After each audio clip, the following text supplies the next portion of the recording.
Hello and welcome to this edition of Age of Truth TV. I'm Lucas Alexander in Copenhagen, Denmark.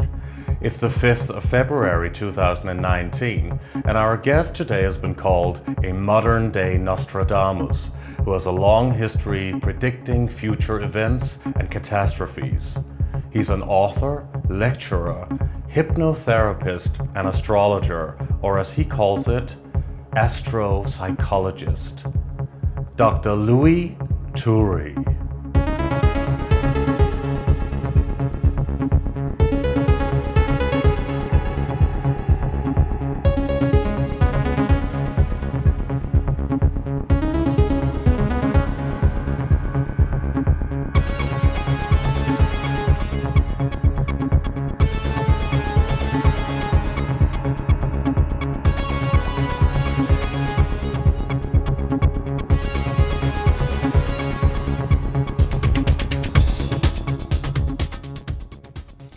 Good evening from Copenhagen, Denmark, and good morning to you, Dr. Louis Turi in Phoenix, Arizona. Well, thank you very much for having me on your show, Lucas. Thank you very much for joining us. It's great to have you with us. It is my pleasure and my honor to be working with you today, and I am positive we're going to have a real good time today. You have been predicting future events and catastrophes before they happen for many, many years, and you call this ability for a God-given gift. But how is it God-given? Did you always have this ability since birth, or were you taught to do this in some esoteric circles or anywhere else to become this so-called modern-day Nostradamus? You need, like Michael Jackson, you're not going to teach Michael Jackson to sing or dance, or Mozart or Beethoven to play piano. Every one of us have a gift, and that gift is sleeping, and something will trick the gifts. Sometimes it's an accident, and sometimes, in my case, it's extraterrestrials. But the fact of the matter is, I am not the only one who is able to predict the future. In fact, all my students are also as good as I am. It's a matter of education. So you are saying that it's extraterrestrials who are teaching you to have these visions and making you able to predict the future? Basically, yes. Extraterrestrials have been with me since 1957. I was 7 years old when they first bugged me in the middle of the night in the attic because I was pretty handful. I am an ADD by nature, a lot of Gemini in me, so I move a lot, talk a lot, and get out in trouble really, really fast. And to punish me, I used to be spending a lot of time in the attic, and that's where it started. But at that time, it wasn't called ADHD, was it? Like you said, I'm much more than ADD. So this didn't exist, but that's what makes people who they are. Einstein was ADD. Michelangelo was ADD. I mean, it's a gift. It's not a disease. Being ADD means that God's giving you two lives in one. If you have a strong Gemini in you, you're going to be like me. You're going to be, you're going to have the gift of the gab. You're going to be able to write, to take pictures, to learn languages. You're going to be very, very curious. You're going to be practically impossible for you to sit 5 minutes. That's why I write books. That's why I'm in the public stage teaching and talking. And that's the beauty of being a Gemini. But you never have a peaceful moment then, do you? No, really. I regenerate constantly. As I said, it is a gift. There are people who have a very slow metabolism, have also process of digesting the food, making them more obese, so to speak. When you're nervous by nature, I mean, it's a miracle for me just to sit here for all this time. I would be like this. Or if I was doing a radio show, I would have done nearly half a mile already or walking in my house. And that is the beauty of being an ADD or having a strong Gemini in your makeup, in your UCI. Believe it or not, you're actually going on 70, or you're 69. So that's incredible. President Trump is also a Gemini, and that's why everything in his life is 246. He cannot have one golf course or one hotel, and that's why he changed his mind. That's why he's all over the place. That's why he's ruled and controlled by a planet called Mercury, which is a tiny planet to evolve around the sun really, really, really fast. And Mercury is a god who have the wings on his heels, and he's the god of communication, the transportation, post office, anything and everything that well with design means driving. This is why I also drive trucks, big, huge trucks. I'm an OTR driver, and I have all my license, and I speak a few languages, and I'm an author. So you can learn a little bit more about Gemini if you want to read about this sign, or any sign for that matter, by going to my website, drturi.com, and click on any sign that you are, so you're going to get an idea of what your UCI is all about. The UCI stands for Unique Celestial Identity, by the way. Okay, very fascinating. So we have to talk about what you just said. Extraterrestrials were teaching you in the night as a child. I know that our viewers would want to hear more about that. So please, if you can elaborate a little bit. What was happening? Was it some kind of lucid dreaming, or was it, do you think, imagination? Or how did that gift come to you? Oh, there's a big difference between imagination and divine information. Believe me, I've learned the difference over the years. It all started when I was about 6 or 7 years old, when I was punished and stuck in the attic. During those days in 1957, there was nobody talking about UFOs, abduction. In fact, in my house, which stand by miracle because of the German bombing, we had no electricity, we had no water, and we had no radio, we had no television. 1957 was a tough time. And then I was literally thrown over there, and in the middle of the night, I felt something in my feet. I thought it was one of the cats, because we had a butcher next door, and he used to do the killing, and all the gas and the blood were going by past the house. So that attracted a lot of rats, and a lot of rats means a lot of cats, and that was my source of warmth. So that night I could not find the cat, so I was pretty upset when my mother says, okay, turn your candle off, don't put the house in fire, and then go to sleep. I was crying, I didn't want to go. She said, you go there. Like I said, in the middle of the night, I felt something touching my foot, and I thought it was one of the cats. So I didn't want to, lose the heat that accumulated under my blanket. So I kick it, hoping they'd come up to me. He didn't. So I get a little bit more courageous. I say, okay, and I'm trying to grab the cat. And what I saw for the first time is 3 little, what I call monkeys with big eyes. To my eyes, I was a child. I used to say to my mom, there's big monkeys with big eyes coming every night in the attic. Monkeys. So yeah, that's how I call them. Big monkeys with big black eyes, because I didn't know what was a gray, what was an ET. I had no idea. I was a child. So I freaked out, and I hid under my blanket. And then a little bit later, I get a little bit more courageous, and I just peep outside. And then one of them was like face to face to me, like 2 or 3 inches from my face, and I passed out. I just passed out. And the next day, I woke up, I screamed my head off, and of course, my parents thought, are you making this up? And whatever it is. And this lasts for years, to the point where I was waking up the entire neighborhood, and they thought I was crazy. And you were awake when you saw them? Yeah, oh, absolutely. Absolutely. And during these days in 1957, to fix your head, they use electrical shock. We didn't have Reptilian. We didn't have all this junk that we have today. My mother says, no, I'm not going to get my son brains fried. That's going to go in time.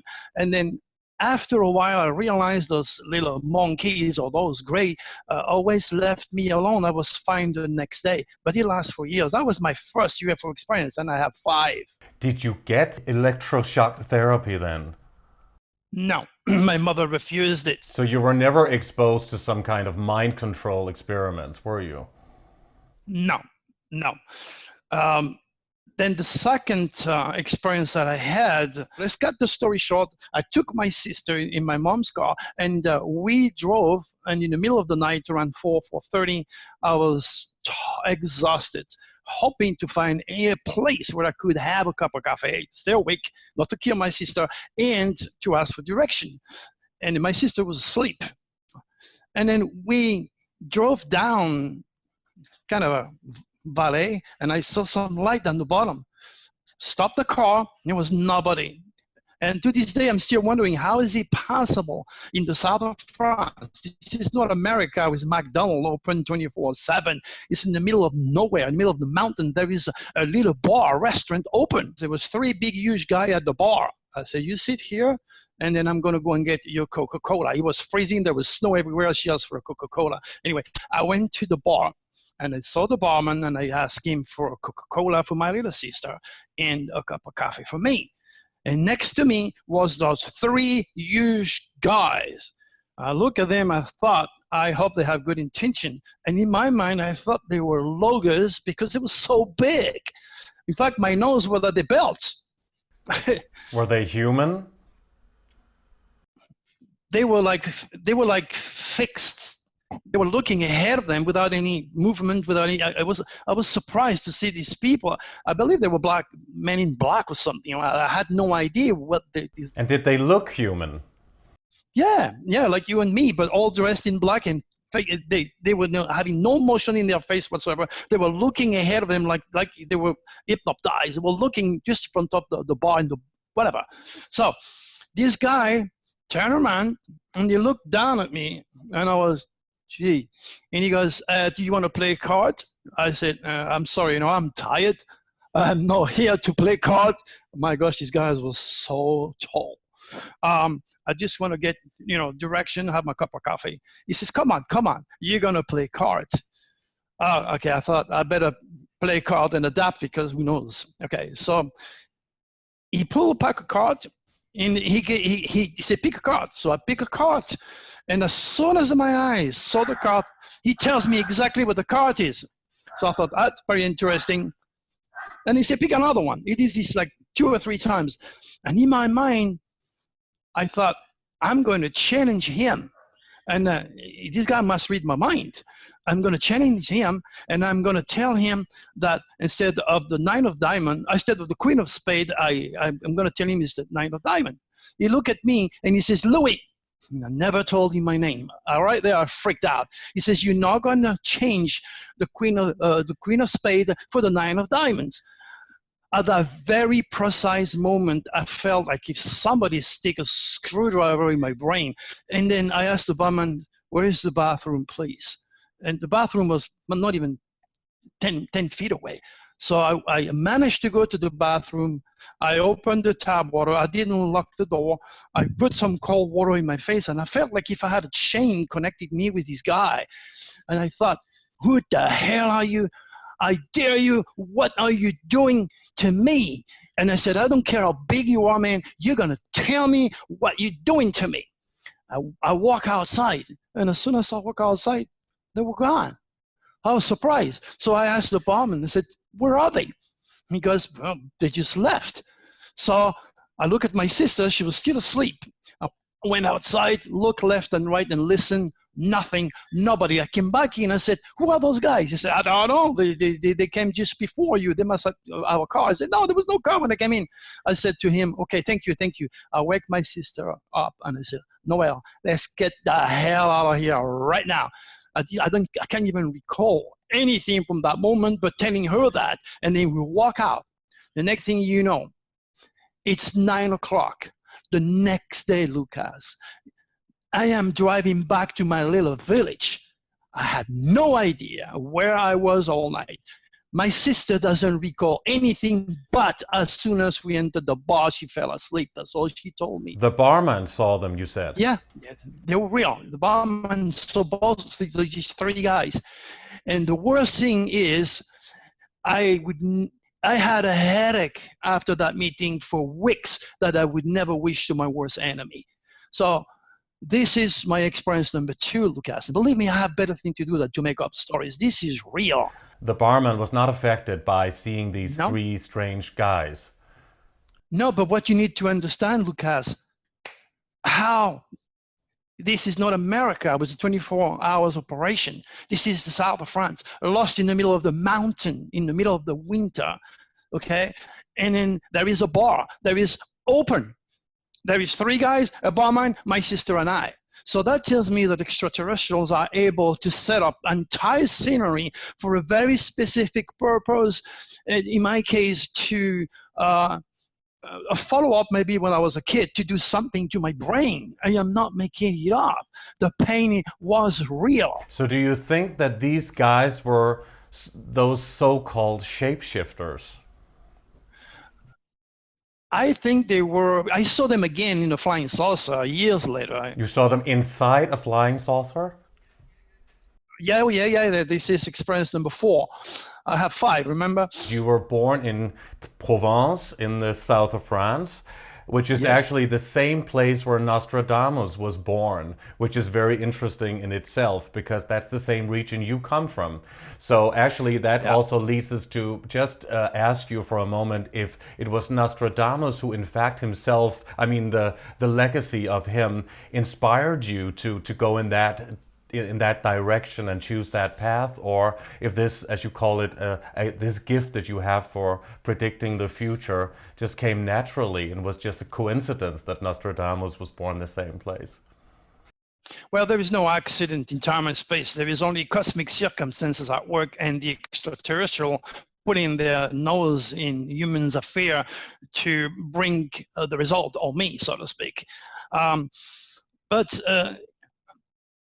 in my experience as a UFO speaker, the only difference between me and other UFO speakers is that I have seen face-to-face extraterrestrials. I had been into a flying saucer, and I'm channeling an extraterrestrial called DRACO, and I have the proof of all that. All you got to do is to investigate and follow my leads to tell you where to go in my website, where you can look at those facts. DRACO, a reptilian DRACO. No, it's not a reptilius. It's a draconis. Big difference. We get to this once we get. Let me bring you back to my 3rd experience, 1981. I was in England. I graduated from the Royal School of Music. I had my first record deal with Phonogram, Philips Record Company in Paris, and I was promoting my record. And my brother, big mafioso guy, big guy, very wealthy, hotels, restaurants, ski station, Really? name it. Yeah, mafioso. I'm half French and half Sicilian. So we are 7 in the family, and Joe is the biggest, most powerful guy in the family. He's also the oldest. It's not a boring family you come from, huh? No. Absolutely not. Okay, so here we are. It is November 11, okay? November 11, 1981. Every single night we took his brand new Mercedes, I remember, and we drove through the vineyard that would lead us to the main road, and from there to the highway and to the discotheque nearly an hour later. So that was a given every night we were doing this. That night, was a special night. We were driving through the vineyard, and I saw some light coming from my right side. And then I asked my brother, "Hey, Joe, do you see the light?" He says, "It's no light, just, nothing there." I said, "Maybe some people are working in a vineyard." And, like all typical Scorpio, very sarcastic, very direct, very honest. He says to me, "Louis, vines and grapes are picked up in September, not in November." Another word, shut up, And he kept driving, and those lights were still coming to us. And then all of a sudden, it happened. Is brand new Mercedes, and these things are very reliable. I drive a Mercedes; they are very reliable. You never see those on the side of the car, of the road or the highway. Right there, that car died, and then we could see nothing but light coming down. And both of us, we had the nose against the windshield, and we were looking up like this. I thought, maybe it's a helicopter. But a helicopter, I used to fly helicopters too. I was taking lessons in California to fly helicopter. Helicopters make a very specific noise, a flapping noise. I didn't hear that. So I said to him, I'm going to go outside. And that's where you see the big mafioso guy. He says, no, you crazy? Are you crazy? No, stay insane. And he grabbed me, and I managed to get away from his grab. And I went outside, and I went in front of the car, and I was looking up. Couldn't see nothing because I was blinded by the light, so to speak. And then after a while, that's where I knew there was intelligence flying this thing. The lights switched off, and only a yellow, reddish, greenish light came on top of the car on me. And then it took me a while for my eyes to adapt, but they stayed there for a while, motionless. And then, oh my God, there it was. A huge flying saucer, suspended, motionless, less than 30 feet above the car. And I was screaming and banging and saying all the French nasty words, asking my brother to get out. Of course he did not, but he could say it very well, believe me, after a while. So he saw it as well? Oh, yes. Was it a mothership?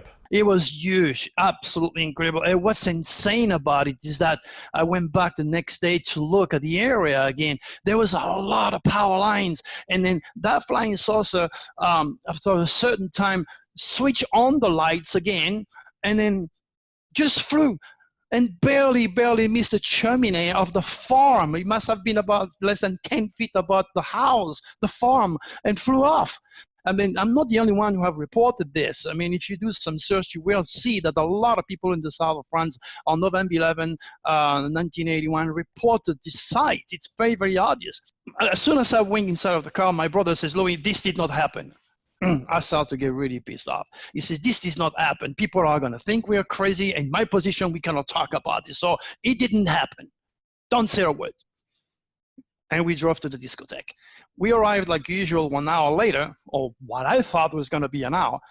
Every time and each night when we arrive at this discotheque, Lucas, there is groupies, the barman, the waitresses, everything are setting up everything, and we open at 11 o'clock and we stay up all night, okay? That night when we arrived, it was in full motion. And I never, ever, ever forget that. My brother never saw my brother either smoke or drink. He was on the other side of the bar with a bottle of scotch. I was on the other side with a bottle of scotch. He was smoking a big cigar, and I was smoking a cigarette. How could you even party when you have seen something that extraordinary? This type of experience, Lucas, is very, very private. It's very personal. Unless you go through it yourself, you have all the right in the world to be skeptical. But as far as I'm concerned, I don't believe in UFOs. I just don't believe. It's like astrology. I don't believe in your astrology. I'm past believing. I know it's real. And that's the only difference. You can only relate to people because of their education, their intelligence, their experiences, and most of all, their stars. Okay? So unless you go through that, like I did, you can never understand. Experience number 3. That sounds very similar to something you've seen in movies or even in episodes of The X-Files. And in reference to what my brother says, don't say nothing to nobody, the very next day, Lucas, my mother called me and she said, what happened to you last night and your brother? So he already told my mom because he had a really good connection with her. He waited about 30 years, and finally at Christmas dinner, he stand up and he says, look, I have an announcement to make. I think he says, our children needs to know the truth. Yes, Louis mentioned a flying saucers to all of you, and I always deny it, but it's true. I looked at him and I said, you son of a gun. 30 years for you to say the truth. But that's the way he is. He's a very private.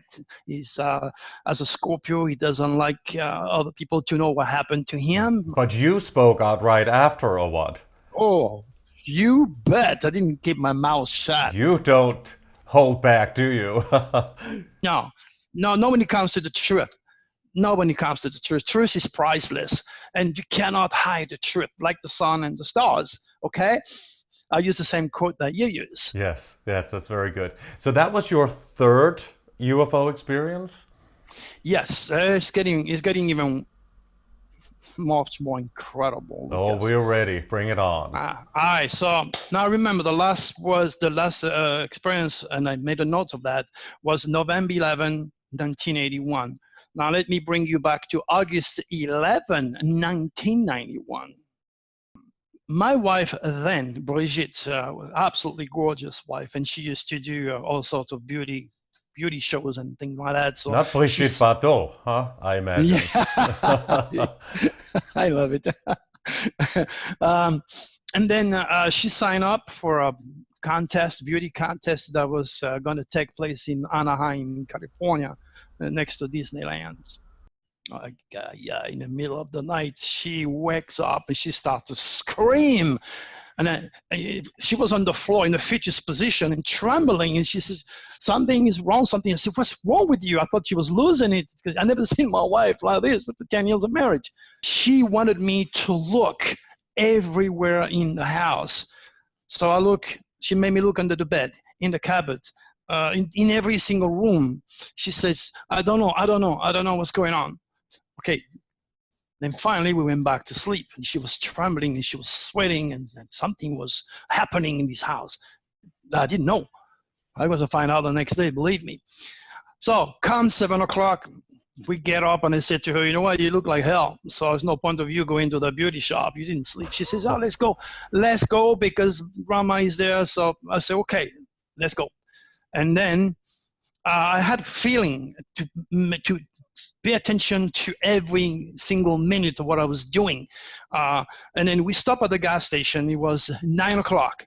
And then from the gas station, 9 o'clock in the morning, we took off on high-5, okay, going north towards Los Angeles. And I was driving in my little car, and then I thought I'm going to ask her how she feels, what's going on, what happened to her last night. Then I approached the subject very carefully, and I said, Brigitte, what happened last night? And she said, I don't want to talk about it. Don't tell me, don't talk about it. We arrived at that parking lot, and there was 3 Mexican guys in the back of a Toyota truck. They were eating their sandwiches, and I went to them and I said, excuse me, could you tell me where I am, please? And those guys look at me, my loco, smoker, marijuana, eh? I said, no. I just need to know where I am. And he tell me, you are after Los Angeles, at the Los Angeles Zoo parking. I said, okay, what time is it, please? And he said, it's 9 o'clock in the morning. Okay, I took a deep breath. I went back to the car, and I said, honey, do you remember when I married you, I told you about my UFO things? And she said, yes, and what? I said, well, we might went through one of those. She said, come on, next time, where are we? I told her, we're after Los Angeles. She goes, come on, honey. Next time we go through Los Angeles and I don't see it, let me know, okay? Because she's, as a tourist, she's very, very rational and very practical. She was so confused. We didn't have a cell phone. We didn't have GPS during those days. So she opened the glove compartment and she was looking at the map of the United States to find out where Anaheim was. And I told her the time and where we were. She was going totally insane. And I said, look, don't cry. Everything is okay. It took us over an hour and a half just to go back to where we were supposed to be. Now, the only way for me to drive 90 miles, that's where we were thrown, 90 miles. I could have done it driving a Ferrari, providing there is no cops, no speed limit to stop me. 90 miles north, and I didn't see nothing. Then we went, I booked a room in a hotel. I was like half an hour from home, whatever. I booked a room in a hotel because my wife didn't want to go back home. She was crying. She said, I'm not going back home. I'm calling my friend, and her friend took her to Phoenix, Arizona from San Diego. Then I was wondering, what happened? What happened here? What's going on? What happened to us again? What is this? And then I heard of a guy called Sean Atlanti in San Diego. He was one of the top UFO experts. And he says, look, Louis, I am going to set you up with Art Bell. 1995. Afterwards, it was an odd bell. Then maybe we could see if we can do something about it. The next thing I know, he set me up in Victorville in California with 2 top hypnotherapists, and I was regressed, and the television set was on my face. They froze the first frame and they froze the last frame of the meeting, and you can see me in the middle of the discussion sweating and talking about me being inside a flying saucer. So what happened is that, and that's where you need to really sit down, because I am not making it up. This is true. We were sucked up inside the belly of a flying saucer. Those 3 guys that I saw years earlier, the blondes, the Nordics, those who are pretty much in command, who control the gray, which are the dignified robots, fly the flying saucers, cut the cows and do all that stuff, the robots. Those guys were there. They opened my door and they says, let's go, Louis. So like I said to my wife, don't worry, been there, done that before, everything will be fine. It's like I had an agreement of some sorts.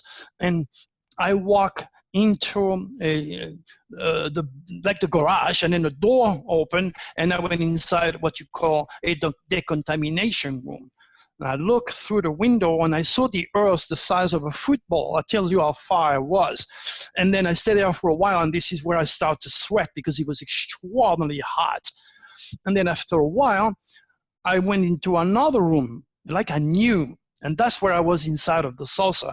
That's again where I saw all the gray flying and doing all the electronics. And I went to the big huge screen. I saw my wife laying down on the glass table. And they were taking the fetus, because she was pregnant. They were taking the fetus, and I was looking at her as they were doing the surgery. Then from there, I knew it was my time. I went to another room, and something came from the ceiling all the way to my nose, like a helmet. And then I felt like a mixture of electricity, glass, implosion, explosion, concrete. I don't know. It's like, and then like the biggest freaking explosion whatsoever. The next thing I know, I am driving at 35 miles per hour on the highway. And that's where I saw the Mexican who told me I was after Los Angeles. So what happened to me is that the ETs a follow-up from my first, second, third experience, because the fourth is just a flying saucer that I saw with my brother. And then belief. Did something this time with my brain. They did something. With the only good thing is that I did not have any headaches after that. So God thanks for that, because that I will never forget the intensity and the pain of the headaches I suffer when I saw those guys when I got lost in the mountain, the French mountains. What did they do to you? This sounds extraordinary. I wish I knew, or can only use rational explanation to something that is really unexplainable. I'm doing the best of my recollection through hypnotic regression by 2 top hypnotists in Victorville, California. And I have still that tape. Some people who talk about abductions, being abducted by aliens in UFOs, they also say, well, some of them claim that actually it could be military posing as aliens. What do you think of that idea? No, absolutely not. It has nothing to do with human intelligence. This is well too advanced. What I saw, what I dealt, and what I'm able to do now, absolutely signified that something extraordinary happened to me. And as I teach my students, extraordinary experiences with incredible people that have extraordinary wisdom to share. How many alien races, extraterrestrial races from, well, different planetary systems, supposedly, are you aware of, or have you actually seen or been told about? Well, you have, to my knowledge, I dealt with the Draconians, which are coming from the constellation of Draco. They are the progressive, positive extraterrestrials. They are the one that will make a singer create a beautiful melodies, or create an artist making painting. They stimulate humanity on the progressive, positive side and help the growth and beauty of who we are. The Dracos, you say, are positive extraterrestrials and not reptilians, as most people claim? No, because they associate Draco with the dragon. The Reptilius, there is the Draconis and the Reptilius. The Reptilius are totally the opposite. Now remember, But life they're is made. also from the Draco star system. No, no, no, no, no, no, no, no, no, no, no, no, no, no. A lot That's of where. researchers claim this. Well, their research is not mine. Mine is unique. So what I'm trying to tell you is the reptilians are traveling in time and space through black holes, and they are able to visit various vibrational systems, and they live in dark matter. They can only survive with negativity, fear, chaos, anything and everything that is fearful. They created all religion, because religion, there is 875 different denominations out there. All those religions create chaos. They infect FCOs, CEOs, corporation, whomever is has a position of power. They will infect them so they can go in down and infect the rest of the people who follow them. There are other UFO speakers who talk about the reptilian and the very famous people, the Queen of England turning into a reptilian. No. You're talking about David Icke here. David and I, we have had a very close relationship. It's a long story. I don't want to go there or talk about David because he thinks only rich and famous people transform into reptilian. When you and I, we are infected. Nobody is able to escape the reptilians. You drink a beer and you're already opening the red carpet for a reptilian infestation. Now, there are people who are totally drug addicts, and those people are like a red carpet for the reptilians to infect them.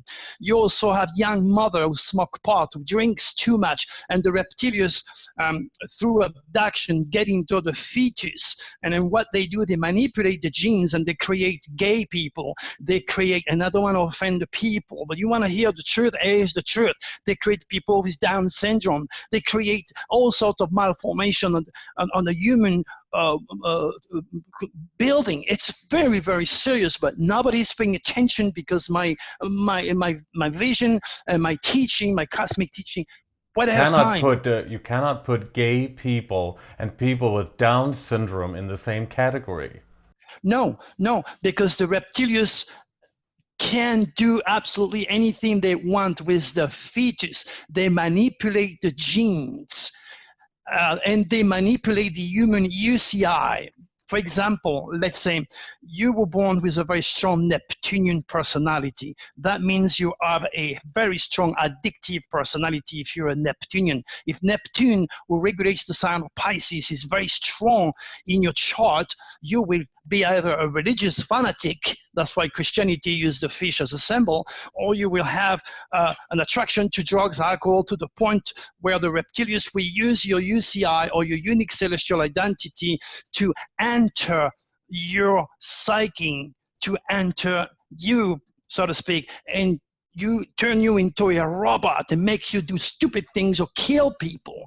But isn't that what is happening a lot all over the world with this global indoctrination and collective mind control? And most of the aggressors in the world are what you would say the average, well, probably the average male going to war or street gangs and fighting and everything else. I mean, you mentioned gay people and people with Down syndrome in the same category, but usually when you see what is happening in the world, it's from, let's say, the average man and woman. It's important, again, I don't want to offend anybody, okay? The scientific community, our infantile scientific community, will give you their plausible medical explanation to what happened, but none of them went through what I did or channeled Draco, which I will mention my last experience later on, with your permission, Lucas. It is important to realize that the reptilians are extraordinarily interested with this piece of real estate that we call the Earth. It's a strategic position for them, pretty much like China or Russia, taking Ukraine or that little island in the middle of the South Pacific Ocean, because it's a strategic position.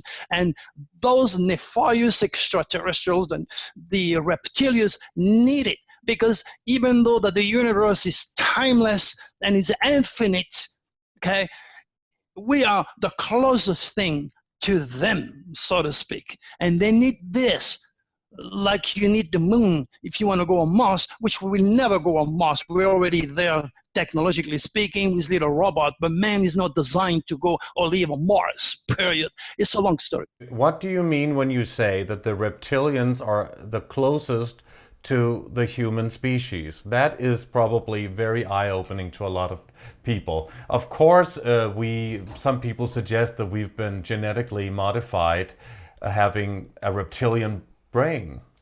Well, what I'm trying to say is that the reptilians are hijacking the brain of human people using their stars, the same stars that I use when I make predictions. Now, the reptilians are a group of extraterrestrials. They can only survive with negativity. Understand the rules: positive, negative, up and down, black and white, the front, the back. Humans are symmetrical: 2 eyes, 2 arms, 2 legs, God, the devil. You need to understand there is only 2 forces at work. Without opposite, there is no life. So you have 2 main group of extraterrestrial: the Draconis, God bless them, they have been fighting in the heavens for us since the get-go, and the reptilians. This is happening, and it translates and transforms in this dense physical world with what you see every day, or the humongous chaos, which means the reptilians are winning the battle, because nobody is educated in fighting the reptilians using the same psychological, psychical armament, weaponry. A magnet will attract a piece of wood. It's just logical.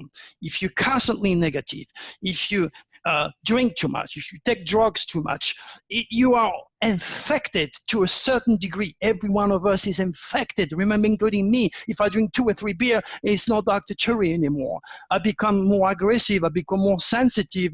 It's not me. So they tend to control people. And at a certain level, that control is impossible to negate. Isn't that just how humans are? Absolutely. I mean, we have addictions, we have desires and needs, and people want to have a good time also, with a beer or a glass of wine, champagne, whatever. Believe me, Lucas, I'm French. I like my red wine. But let me give you this example. Maybe you'll understand. Extraterrestrial pick prophets all over the world. They create 875 religion, and then there are religious people, let's take ISIS, that will kill you for their religion. And that is exactly the agenda of the reptilians. Now you have those big infected corporated heads out there that create endless amount of poisonous products with their chemicals, with their antidepressant, with their medication. That is, again, an opening. That is an invitation to a reptilian infestation. The possibility are endless. The possibility are obvious, and you can see the state of the world. All of that created by people, by corporations, organizations, and the elite, of course. Yeah, well, look, for example, let's get another example. We could take David Koresh or Reverend Jones. Those people were totally religious poisoned, as imposed by the reptilians, who use their Neptunian UCI to bring a bunch of people around them, and at the end, everybody died. That's a fact. So there is, luckily for us, also the Draconis, and these are the ones who are promoting the good religious side, the people that are understanding God, cosmic divinity, people who are decent, law obedient, caring, helping. You need to understand God and the devil. Without each one of these opposite energy, there will be no life. And when it comes to the extraterrestrial world, I know for a fact there is two main groups. Now, there is a hierarchy of other extraterrestrial in the immensity of the universe, but I can only talk to what I know. But what you're saying sounds very much like what a lot of researchers call the archons, or the Muslims call the jinn, or Christians call demons. These are, let's say, interdimensional entities, dark entities, feeding on human energy, and which can also possess a reptilian alien. This is what some researchers are saying, and they can also go inside a human being, supposedly. What do you think of that? Is it only reptilian, or could these be also archons, demons, you name it? I can only go from my own experiences, Lucas. For the lack of words, the devil, falling angels, and all that you just spoke about and more are nothing else than the reptilians and their agenda. Now, all road leads to Rome. There is millions of speakers, millions of human beings with different ideas that will put you through their experience, their education, their intelligence, and their stars to face the truth. But you have to remember, if you make people think, oh, they're gonna love you. But if you really make them think like I do, then they're going to hate you, because they're going to see themselves victimized. Oh, he talks about the reptilians and I'm gay, or I have a Down syndrome child. They're going to start to blame me. Don't blame me. I'm giving you an information from what I know to be the fact, from what I have been through. Now you take it or you leave it. That's all I can do. I guess that any researcher who is claiming to have the truth will speak their truth and claim that that is the truth. So what makes your truth the truth? Now we come into a very important time on that show. I put the green where the mouth is. I can prove that I have direct contact with DRACO, which is an extraterrestrial. It happened June 12, 2012, during the solar eclipse. And I have pictures of orbs that are far away from me, and then you can see those orbs slowly but surely getting closer, entering my heart and going out through my third eye. That is when DRACO came into me, and channeling DRACO allows me to give you some dates and make some prediction for you, so you can see the difference between that person's truth, that UFO speaker truth, and my truth. How do you know that these Dracos are not reptilian? Maybe they're just disguising themselves or shape-shifting into something else, leading you to think that they're not reptilian, as other researchers say. First of all, I never touched pot. I never took drugs in my life, so I'm as clean as can be. So that's a good sign. I never, ever gonna drink a full bottle of wine. I never did that. But what does that have to do with what you're seeing, or what they are leading you to see? Because the reptilians will use drugs, alcohol, religion, chemicals, antidepressant to addict you and to take over your psyche. And then from there, you become a robot and a slave to the reptilians, will make you doing horrible things or behave like an animal. Do you think they need to do all of those things? Yes. Don't you just think Yes. they can just control your mind? That is what a lot of people are suggesting. Well, in fact, you're right. They do control the mind of people who are infected, because they cannot survive without negativity. In order for them to survive in dark matter, they have to interact with the human race only at a very negative level. So their agenda to acquire this piece of real estate that we call Earth is accomplished. People say that those extraterrestrials who have these extraordinary mind powers, they can certainly work very easily on, let's say, the easy suggestible person. Exactly. Now you have people that are naturally very susceptible. When I hypnotize people, some people just fall asleep right away. Other people just can't because they don't want to. So their UCI, or their unique celestial identity, is not predisposed to outside influence, like in your case. In your case, because of your UCI, you are very curious, okay? But you also have some energy in your chart that makes you rational and practical, and that's why you're good at what you're doing, by asking the right question that other people have. So you're acting as a mediator to other people who have questions, and you're doing a phenomenal job. I can only tell you that those extraterrestrial have incredible power, but they cannot touch you if you're clean, or if you're positive, or if you have a UCI that is very strong and unique. Do you really think that's the truth, actually? Don't you think that it can work on any human being who can only see the world through their 5 senses in this 3-dimensional existence?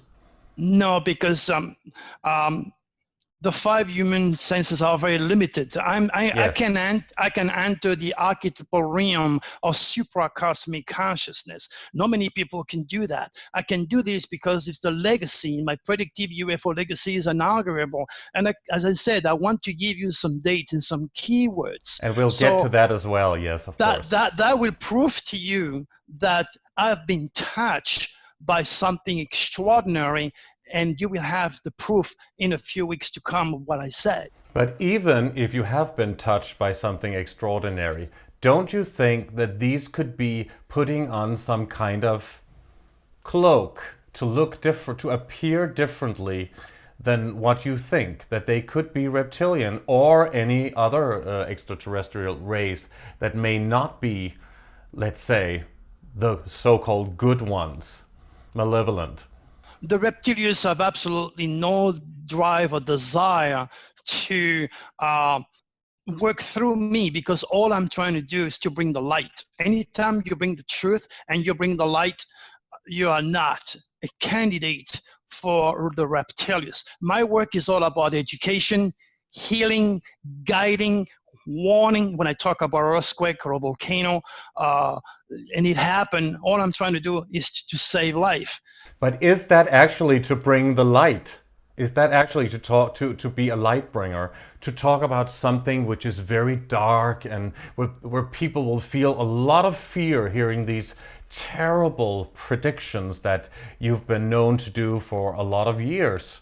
Sudden enough, people tend to respond to negativity more than positivity. But when I do a full life reading or there through Skype, and I have a person in front of me, I don't even get close to talk about anything negative.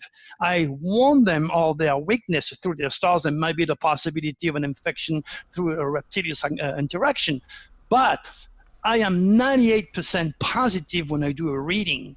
So the legacy they left me is associated with the universal negative cosmic winds that humanity is currently suffering. And you can deny this. Look around you, Lucas. It's all messing. And it's going to get much worse unless we learn how to fight the reptilians. And again, they are absolutely impossible to reach you if you project positivity, if you project light. And I project all that through my cosmic wisdom, even though I have to adapt to the world, a totally infested world, for you to pay attention. So, before we get into more about your predictions, we were talking before about the different extraterrestrial races and alien races that you've been, let's say, have seen or been in communication with in some kind of way. And we ended with the reptilians, and you talked about the DRACOs, and you believe they are not reptilian. But no. How about some other alien races? Can you mention others that you have seen or know of? there is only one God and one devil. There's only one positive, one negative.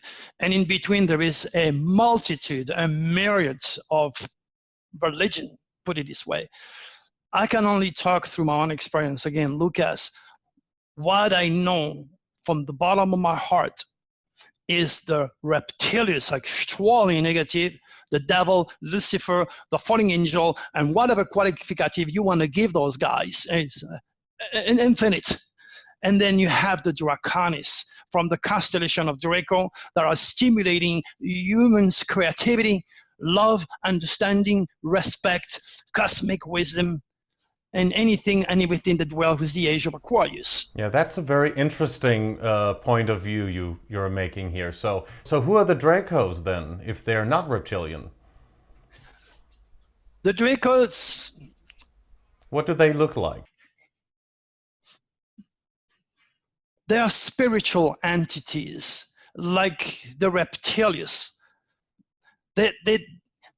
Antimatter does not agree, so to speak, with extraterrestrials. So they don't take physical form? No, that's where people have a bit of a problem to understand me. It's so psychical. So it could be like what people say are archons, It or is. jinns, demons, and even, let's say, angels. All the adjectives that you just mentioned, the devil, Lucifer, the dragon, name it, these represent the dark forces who lives currently in dark matter, which is most constantly part of the universe. But extraterrestrials can only enter this dense physical world under very specific cosmic circumstances. They don't come here when they feel like. So they're interdimensional and not physical extraterrestrials. Right. But meantime, the flying saucer I saw was very, very physical. That means they are also able, using the energy of Aquarius, to enter this dense physical world. They can only do it for a certain lapse of time and a short time, so that they don't interfere with antimatter. So some aliens do have form. That's at least what people who've been abducted say. Yes. Oh, yes. Believe me, because I speak to 3 of them physically, and I. Oh, yes. Please talk about some of these different alien types. You have the grays, again, as mentioned earlier. They are the dignified robots. They do all the dirty work. They cut the cows, they check the food chain, they fly the saucer, they take care of the technology. So they are walking extraordinary advanced robots. Okay, they don't have a will of their own, so to speak. They are programs, pretty much like you're programmed by the UCI. Okay, I'll explain that to you later on. Then you have the hierarchy. That's the blonde. That's what you call the Nordics. That's what you call the guardian angels. That's what you call the angel of light. These are stimulating the light to progress. A magnet will attract a piece of wood. You have a certain light in the position that attracts my light, so to speak, because a magnet will attract a piece of wood. We are meant to deal with each other to promote the truth. Some people say that all of the Nordics are not just positive beings. Again, Lucas, do you know how many UFO researchers there is out there? Every one of them is responding to this. Your brain, your mind is nothing else than a computer. So who has the truth? Haha, that's the beauty of you investigating, asking questions, and make people think. And then check the one who say they have the truth, because they can prove their claim. When I said to you I deal with the divine because of my interaction with Draco, which I channel, and I'm giving you prediction that in time it will happen, because they always do, and I'm not being cocky, I'm very confident of my supreme wisdom. Okay, then those people will say, well, actually, you know what, this guy has something, maybe I should investigate him a little bit better, a little bit more. That's all. I cannot do anything else than to give you my truth. Right. And so mention other races as well. You just talked about the Nordics, and you believe that they are just all peaceful and positive. The Nordics, or the Draconis, again, are the light worker. Without them, There is no creation. There is no beauty in the human conception. There is no aptitude for creativity, for love, for respect, for anything and everything that represents the best of the human race. Now you also have people like Dahmer, who kill people and hit them, criminals, a bunch of crazy lunatic like ISIS who will kill you because for their religion. But don't you think ISIS was funded by the United States government, as some people suggest? Again, you're coming from the dense, physical, rational, logical, plausible scheme of things. People want to hear about what is going on in the world as well. So when you see who may be conspiring behind the scenes, that forms and shows you a very different picture of the world that we're living in than what we are led to understand and know through the media. It has to do, Lucas, with the type of stars you inherit. Some people are curious. Some people are geniuses. Again, you're not going to teach Michael Jackson to dance or sing, or Mozart or Beethoven to play piano. This is your karmic legacy. You inherited a set of stars that make you who you are, a unique celestial human being. You have a cosmic divinity. And if you're not cosmic conscious, you're going to be controlled by those stars, which are in turn being manipulated by the reptilians to make you a robot or a slave of their jurisdictions. So do you think that a lot of people in the government, in the United States government, and all over the world who are part of implementing the New World Order on the globe, do you think that they are actually, as some researchers are saying, that they are working with a reptilian extraterrestrial group behind the scenes? Well, again, Lucas, these people in power have are greedy. They want power, they want money, they want the position, and they will do anything and everything they can to keep it, even if that means creating a lot of nefarious pharmaceutical products that will kill you faster than cancer will. So understand, it's all about greed, which is an emotions. Fear is an emotions, okay? And in the eternal battle between emotions and logic, emotions or greed always win. That's the way it is with the human nature. So it comes down to understand that you have a program. Your mind is responding to universal mind. Your mind is not different than the one of Einstein, Michelangelo, or a killer. It's just a different wiring. You're connected to your family genetically 150%. But you may even look like your mom or your dad, but you will never think, create, or have the same fate than your mom, your dad, your sister. You are totally unique. Unless you understand God, cosmic design, speaking to me through the sign, you are nothing else than a robot, very vulnerable to the reptilian manifestation. So how about the government and the top elite, the 1% that people suspect is working with extraterrestrial groups, one of them being the reptilians, in order to implement the New World Order on the planet? What are your thoughts on that? My thoughts are simple. Anybody in power because of greed and control are easily infected psychically. They don't talk to extraterrestrial or work with extraterrestrial in the back of their house or the White House. No, it's all psychically done, and most of the time they are unconscious of the process taking place. Now, as far as the one world government is concerned, I want to point out something that you see. This sign here that you see is the world of Aquarius, or the new age of Aquarius. It takes 2,000 years for one sign to affect the world. We were last 2,000 years under the sign of Pisces.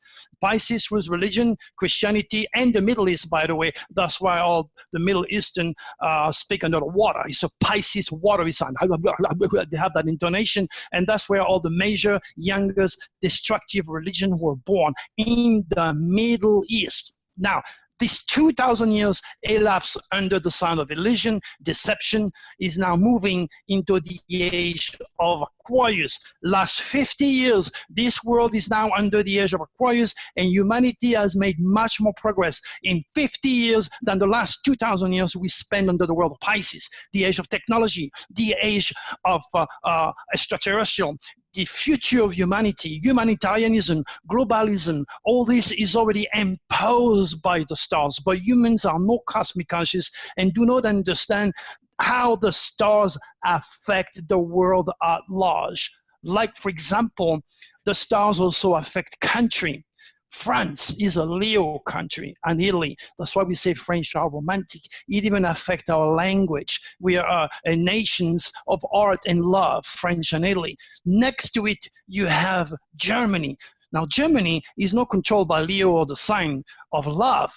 Germany is controlled by Aries. Aries is ruled and controlled by Mars, the lord of war. That's why Hitler was an Aries, and that's why Hitler easily manipulated the entire German population and lead them into war, because Mars is the lord of war. In Greek mythology, his color is red, blood, and the best metal to build up all this weaponry in Germany can only be found in the mountain of Bavaria in Germany.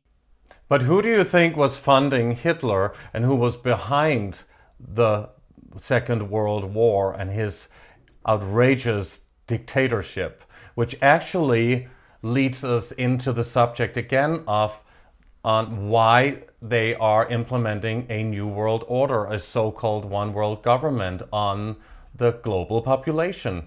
What does the star say about that? It's imposed by the new age of Aquarius. Okay. Again, we just shut down 2,000 years of illusion, deception, and religion. Humanity is becoming a little bit more curious, so to speak. We are aiming towards the stars. We are dealing with high technology. Astrology revival is on its way. We'll be replacing all religion in time because it unified, it doesn't diversify. You know, religion were set by the reptilians, and geographically you are already condemned. In other words, I am Christian because I was born in France. If I happened to be born in the Middle East, I wouldn't be Christian, I'd be Muslim. If I was in Asia, I wouldn't be either. Okay, so understand what I'm trying to tell you, that the unification of the world is imposed by the new age of Aquarius, which makes this world smaller and smaller and closer. That's why you are on the other side of the world out there in your beautiful country, and I am in the States, because of the new age of Aquarius controls technology. Time and space is gone. I'm talking to you right here, right now, Lucas. You can relate to that information. There's so much to teach, so much for humanity to acknowledge and assimilate, but all this wisdom has been taken away in the name of religion or scientists, so to speak, who would rather die than to mention the word of astrology, knowing, of course, astronomy is a byproduct of astrology, not knowing that. So it's important to realize we are in a time where everything's going to get smaller, smaller, and smaller, and a time when extraterrestrial will be accepted as a reality, because we are that close for the entire world to realize that ETs are not the product of my imagination, but they are very real. So if you say that extraterrestrials are real, if you say that, and you've had those experiences, why are you claiming that the governments or the top elite faction of the government, the hidden government, is not working with these extraterrestrials behind the scenes in order to implement the New World Order? You are in contact with the extraterrestrials, but they are not? Yes, they are. But everybody on this planet is touched by either the reptilians, the negative reptilians, who are inducing greed, control, and destruction. Remember, those guys cannot live without negativity. The falling angel, negative, and then you have those draconis. So in every member of the government, there is an interaction at the psychical level only that is interacting and producing chaos all over the place. So that's why we have this chaos all over the world, and so much poverty and wars and crime and people living in very, very miserable conditions around the world. And the reptilians are making a full-time job to make sure it stayed this way by creating all sorts of abusive groups, not to mention, of course, ISIS. But ISIS again was funded by the American government, they claim. Yes, because the American government are psychically greedy and controlled by the reptilians. So they funded them, supposedly. Intellectually, they are controlled by the reptilians and don't give a damn about anything. All they want is political power. All they want is money, because greed rules. Greed is an emotion that is induced by the reptilians and not by the draconis. So it's a very simple process. But don't you think it's a trait that all human beings have? Greed, I mean, in some way or the other. This is what I mentioned earlier. Everybody is under the jurisdictions of the reptilians and the draconis. As I said earlier, I took that example. If I didn't drink 2 or 3 beers, like when I was young, next thing I know, I was getting into a fight and I got my broken nose. I had too much to drink and I fought, and that's it. If I didn't have drink that much, maybe I would have said, okay, I'm out of here and avoid the fight and save my nose. Luckily, a lot of other people, they just have fun and don't get into fights when they drink. Well, but that's because I was born with an Aries dragon's head. Aries is ruled by Mars, so I have a very competitive and very aggressive personality. And I know if I drink, the reptilians will easily manipulate me, and I can do stupid things. That's why I don't drink and I don't take smoke. I don't smoke. I don't touch pot. I don't touch anything. And even though I'm going right now through some medical process because I have a bad hip and a bad back, I refuse to take any form of painkiller unless I have to.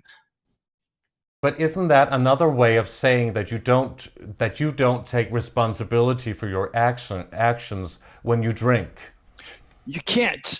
If you are a pothead and you drive, your common sense is already gone as much as your reflex. You shouldn't drive, of course. Of course not. So you are under the jurisdiction of the reptilians, who wants you to, from pot to upgrade to cocaine, to get a bigger kick. Then you get addicted, and then finally at the end you either kill somebody or you kill yourself. Yeah, but to call that a reptilian, let's say, mind takeover, isn't that a little bit like not taking responsibilities for your own human actions, what you're doing and how you act when you're under the influence of either alcohol or whatever people take?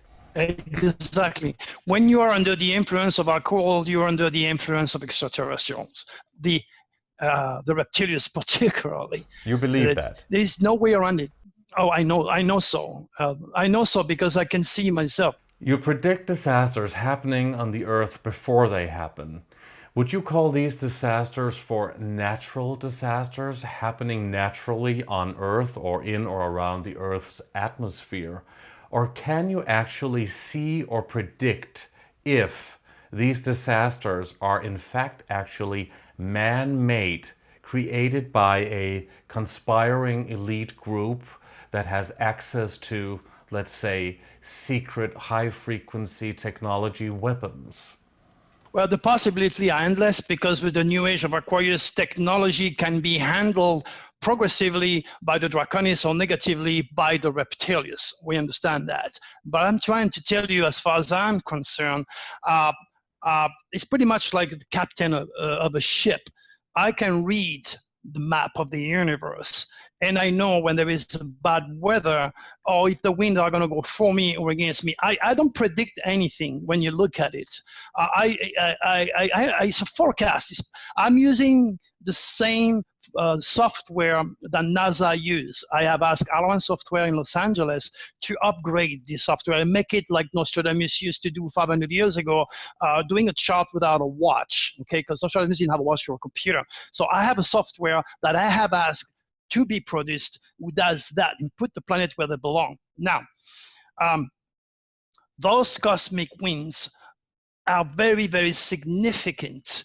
And I know when those winds are going to shape the news. When they are in specific sign, it's all about Scorpio. It's all about Russia. the FBI, Secret Service, sex, people killing people. It's all about anything and everything that is scorpionic. When the winds are into the sign of Aquarius, I know it's the sudden release of energy creating surprises.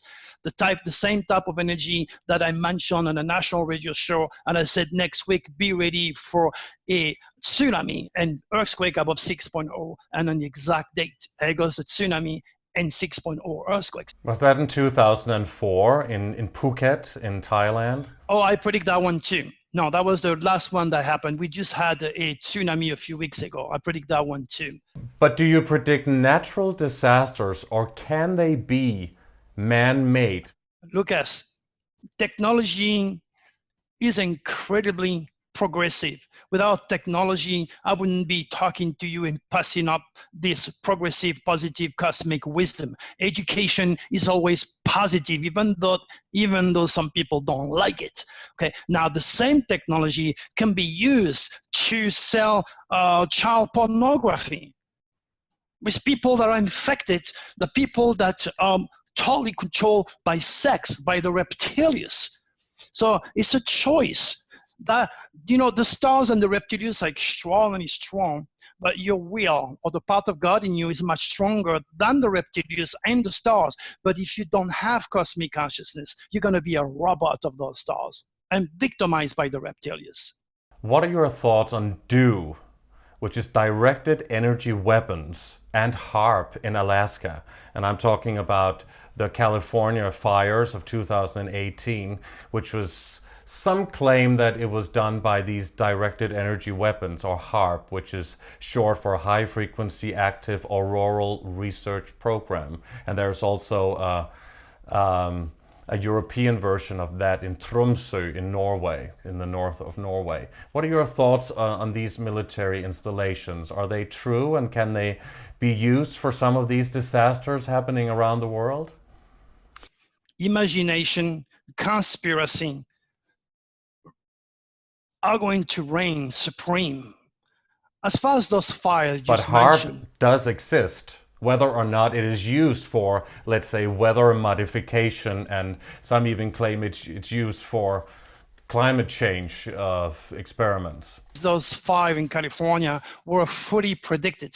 When I wrote a quatrain, and the very last phrase was, God find nowhere to stop fires. During those days, the head of the dragon was in the sign of Leo. Leo is ruled and controlled by the sun, which is a fire sign.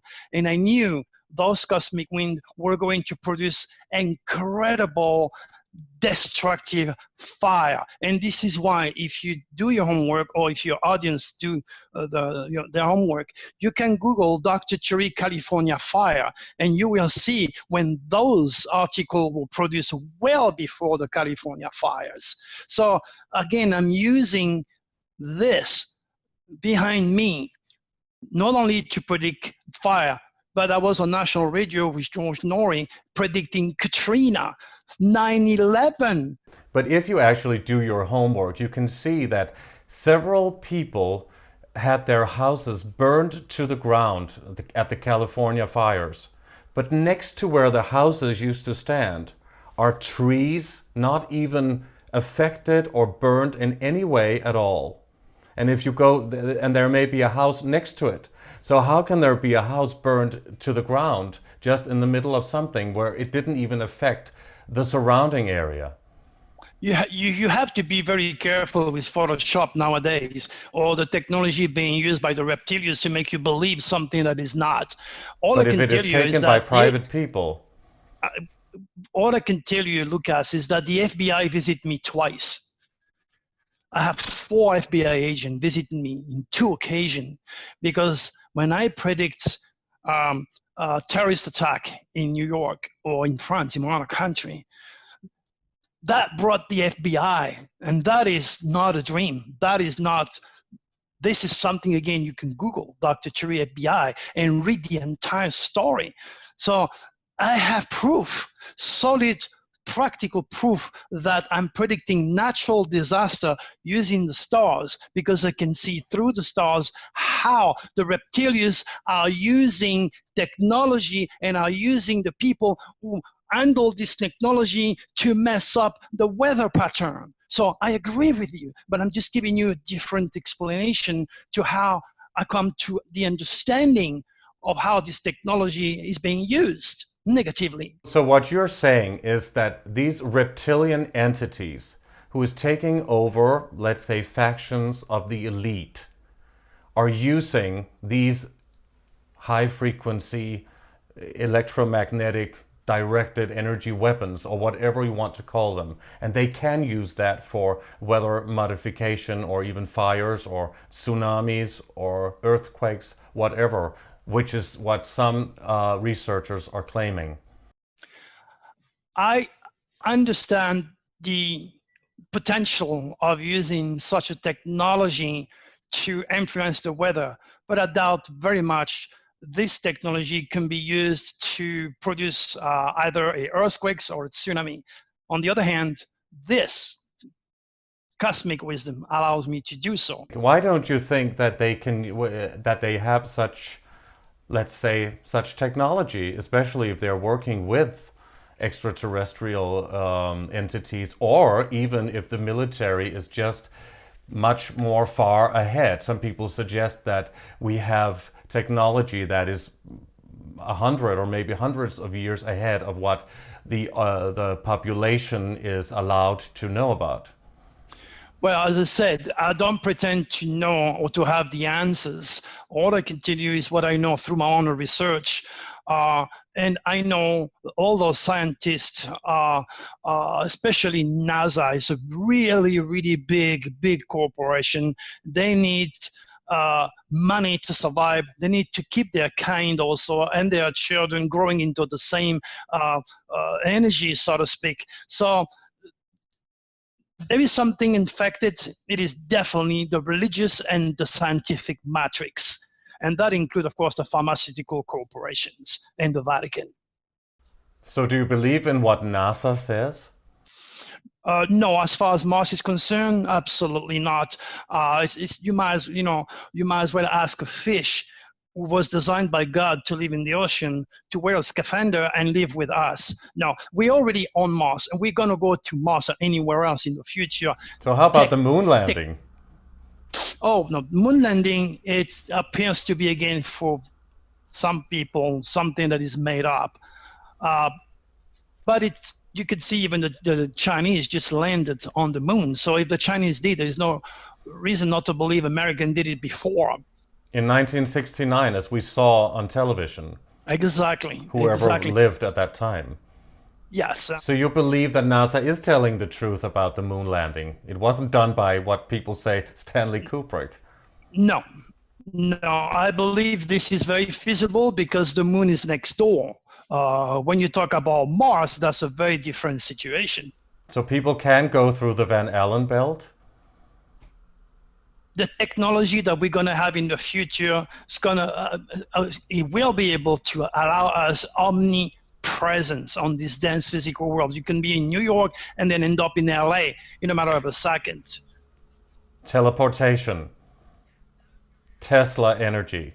Yeah, that is the progressive Draconis technology being put in a progressive, positive way to service humanity. Now, the same technology was used by NASA researchers to create atomic bombs. The nuclear devices that can destroy the world 10 times over.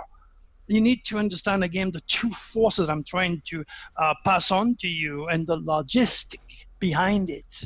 People say that Nikola Tesla, the great scientist who died in 1943, he invented possibilities for not only free energy, but teleportation, time travel, and you name it. Tesla said that he knows there is a core in the universe that allows for divine wisdom, and he never entered this core. I did. I'm not Nikola Tesla, but I did enter the core because Tesla was led by the Draconis to deal with physical matter that dwell with scientific exploration involving electricity, and his research is engineering-like and it's rational. Mine is universal. How do you know that he didn't? His quote, I can only go from his quote. He says there is a core that gives divine information. But the government took all of his things when he died on that New York hotel in 1943. I did the stars of Nikola Tesla, and this UCI is extraordinarily advanced, but is also very, very rational. There are people that are master in mathematics and they have the memory of an elephant. In fact, my wife Lexus broke down a couple days ago. This mechanic came here and he told me, you know what, Turi, I know exactly where each bolt goes, wherever I put it, and I can put them back, and I know everything. And I explained to him, you are a genius of the physical manifestation. I said, I have the same thing, but I do it in the universe. I can't remember your name, I can't remember your telephone number or a simple direction, but I never get lost into the universe because my mind is extraordinarily objective, when Heath or Nikola Tesla is very, very constrictive and rational. How do you know that? Tesla unique celestial identity was extraordinarily advanced, but on the rational world. That's why he never understood the core or the spiritual core of the universe. He does speak about that in certain quotes, as far as what we're led to read and allowed to read. I can only go again through some of the quotes that it mentioned. And I can prove it to you when it's time for me to make some prediction. You'll see that I dig into the core of the universe because I put the green where the mouth is. So how do you predict the future? What is your mechanism? How does it enter your mind? Do you have tools that you use, or are you a psychic downloading messages and information through some kind of clairvoyance? I use a modified software that Alien software designed for me in Los Angeles. It is exactly the same software that NASA used to send the shuttle in the stratosphere. However, unlike the scientists, I understand that the stars are much more than dead rock hanging up there for the sake of beauty, or for NASA to entertain themselves with to send some robots on Mars. There is a divine design. God, cosmic divinity, speak through his creation and through his design. So when I do a forecast, I look through through the software how the stars are located, and that is when DRACO enters and stimulates a different part of my brain, if I can make sense, knowing my brain is connecting to the universal brain, and do the prediction. So it's a communion between science and the software that I design and the intuitional domain of my work, which is led by DRACO input. Please talk about time and space. You have said the future is the reincarnation of thoughts. So if you can predict the future, is that because we're living in a somewhat programmed reality and everything has already happened and is always happening, like a fixed reality within the matrix, so to speak? What are your thoughts on that? When you generate a thought, especially if it's progressive and supported by the Draconis, you're going to attract other people that commune. They vibrate at your cosmic speed, and both of you and these people are going to start to create, with the help of the Draconis, the equipment that you are now using. I can ask you another question. What was Los Angeles 1,000 years ago? Again, it did not exist. It's the product of our thought, our creativity, and the interaction with extraterrestrials that allow us to create, mostly because of the Draconis, while the Reptilians are doing totally the opposite. So it's constant war. Without opposite, positive and negative, there is no life. It's a process of reality. So what about time and space? There is no, Lucas, there is no time and space. Period. It's only in our three-dimensional existence and our three-dimensional understanding of life that time and space exists and time is linear. Exactly. Let me give you again another example. I have to use symbolism, or I have to use examples such as, for example, in this lifetime, you have a very low UCI and you are a racist. You haven't learned your lesson. Okay, so you do all sorts of damage to people by behaving the wrong way. You're a racist, period. Now, in time and space, there is no time and space. Now you are going to reincarnate in a very specific time in space or in the past, and you're going to be born in an area as a minority, so you understand how it feels to be called to the full value of what the word racism means, because we are not smart enough as human beings to learn by readings. We have to feel. That's why everything hurts. We're in a physical world. We're not smart enough to learn through books. So your karma depicts the type of chart that you're going to inherit after this lifetime. So if you learn to play piano for many, many years, you're going to come back like Mozart or Beethoven, gifted in playing music. If you are a good communicator in this lifetime and you learn much more, you come back with a very strong Mercury in your next life. So everything that you do is preset in time and space to make you bigger and better. Another word, God, for example, God is too big to come down here on this dense physical world to learn. So it's like your hand in the bag, and this is billions of human beings. He's there trying to learn a few things. Who is God and what is God? God is a cosmic divine entity. God is eternal. God has no name, no face. It is all, and all is that. That's what God is all about. And he speaks his will through the stars. You have to remember, those 12 signs represent also the 12 hours of the day, the 12 months of the year, the 12 apostles, the 12 sins, the 12 jury, the 12 tribe of Israel. So it is a cosmic design, and God can only speak through his creation, through the stars and the sign. This is why many disappeared civilizations, the Incas, the Mayan, the Atlantid, used the stars, and there were no astronomy during those days because astronomy is a byproduct of astrology.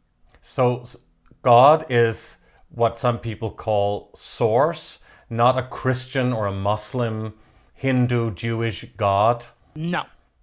Not an old man with a beard, so to speak. No. It's religion separates and create chaos. That's why they were created by the reptilians geographically in various parts of the world. This doesn't matter if you're a Muslim, if you're an Hindu, or if you're a Christian.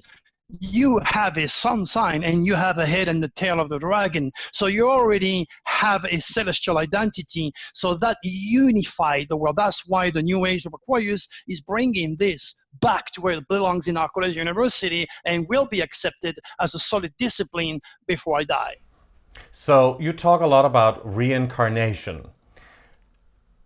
What if we don't want to reincarnate again and we don't want to come back to Earth? What happens when we die? Well, first of all, you cannot escape karma because there is no life, there is no death. It's always... So we don't have a choice? No. We don't have free will?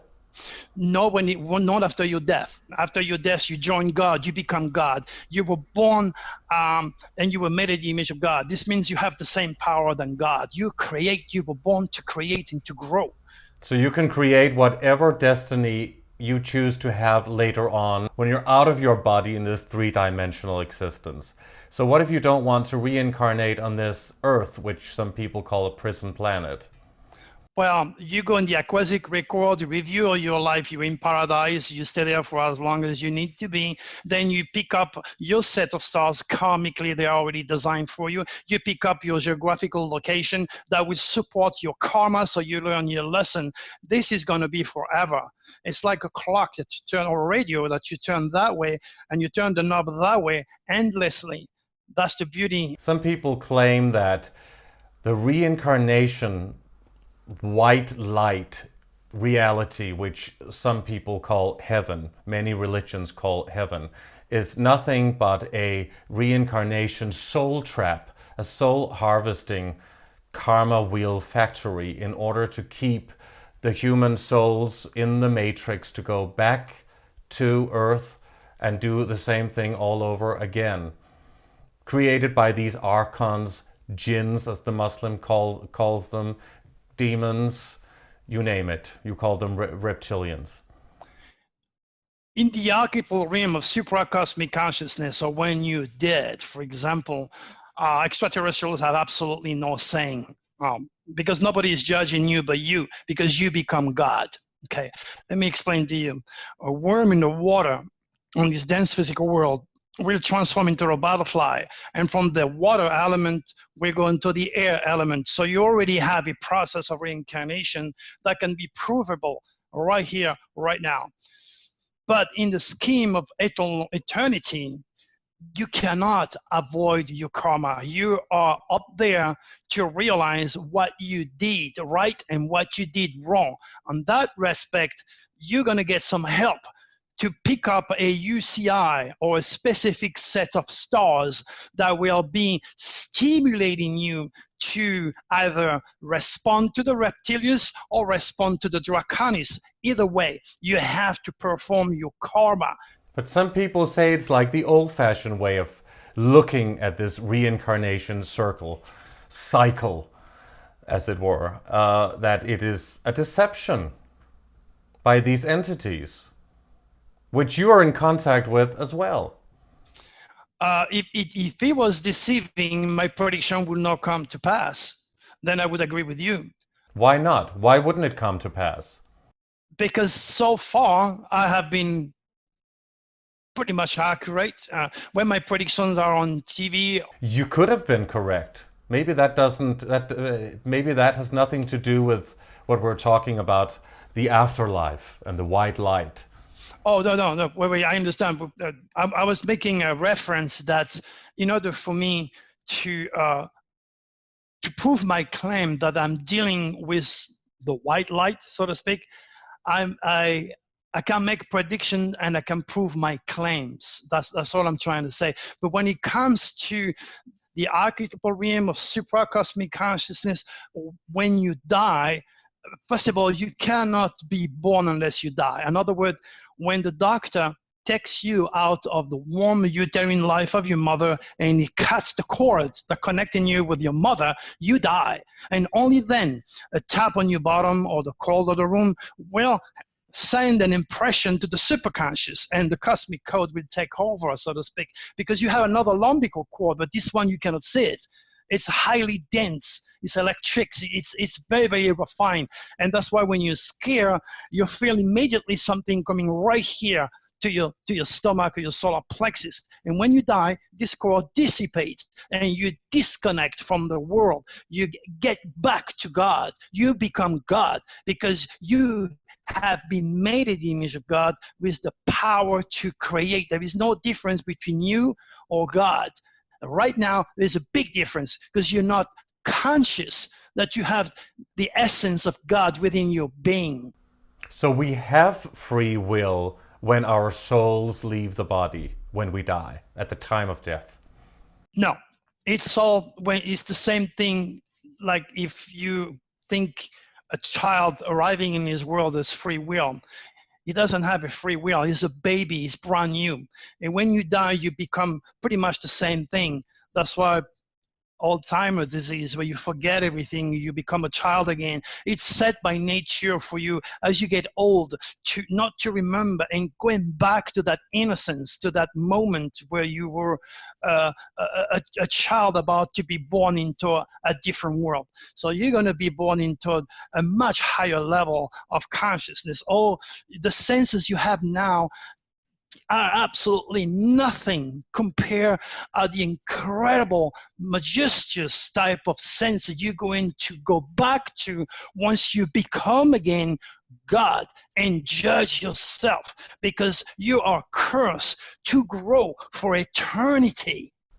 So we will be judged, and we will judge ourselves when our souls leave the body. And there is no free will in, let's say, the fourth dimension or whatever dimension it is when we are in the other realm, which is not this three-dimensional existence. And so what you're saying is that our souls are enslaved.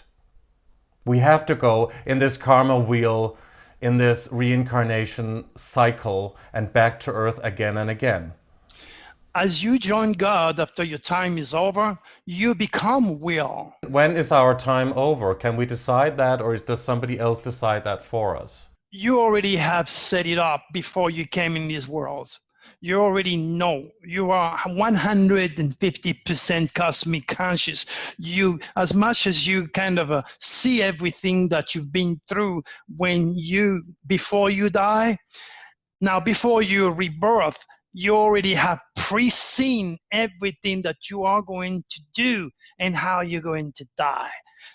We're trying to delegate with cosmic information that are so advanced. In fact, I'm surprised that you come up with such a refined question. They are highly, highly spiritual, and not many people can ask this type of questions. So I can only appreciate your perceptiveness. It's absolutely mind-boggling to me to deal with somebody. I deal with tons of radio and TV hosts. You are probably one of the best interviewer I ever had.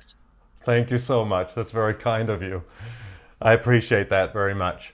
What is the cosmic code that you talk about? What is it to be programmed by the universal code? And how do we break free from this matrix, which I guess is that code you're talking about, or not? Again, a very, very interesting progressive question. The cosmic code is an understanding on how God speaks through the sign or the zodiac.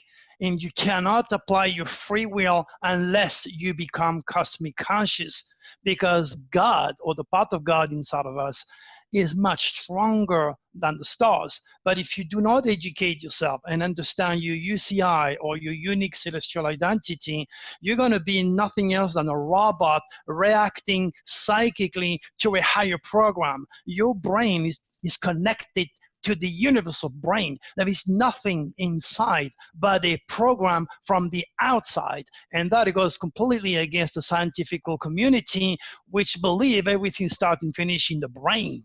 People may be very fearful when they hear that, and may be very upset, thinking that they don't have free will. That's what you say. Don't you think that life can change? Do you think that everything is like set in stone?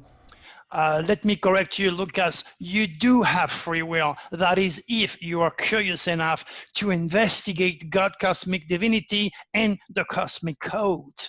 Until then, you are a robot, like 99.9% of the people walking this earth. You are a robot of a program you inherited karmically, and you're totally oblivious of it. It's a matter of education. Knowledge is power. Ignorance is evil. So before we talk a little bit more about that cosmic code, and you can talk about some predictions, I have a little question to ask you about your room there, just on top of your head. You have, I would like to ask you about the significance of the black five-pointed star you have on top of your head behind you. What is the significance of that? People in the audience may be asking if this is some kind of an occult symbolic ritual you have going there. No, I take this as an omen. Just before the show, I was outside, and I found this star on the floor with a bunch of other stuff that my neighbor threw away. Outside today? Yeah, so as I'm an astrologer, so anything to do with the stars, to me, is very important. I have a connection with the stars, okay? Again, remember, God don't speak to fools. He speaks to people who have cosmic consciousness and speak his cosmic languages. So I took this as an omen and said, I'm going to have a good, interesting show with Lucas. So I went and I stick a nail and I put it there, and I have to make it solidified later on. But it's a good omen. Wow, that is not the answer I had expected. That's very, very unusual, very interesting. Dr. Louis Turi, please talk to us a little bit about some of the coming predictions here to let's say round up the show. We are very excited to hear what is going to happen in the coming months. I guess that is what you want to share with us. Yeah.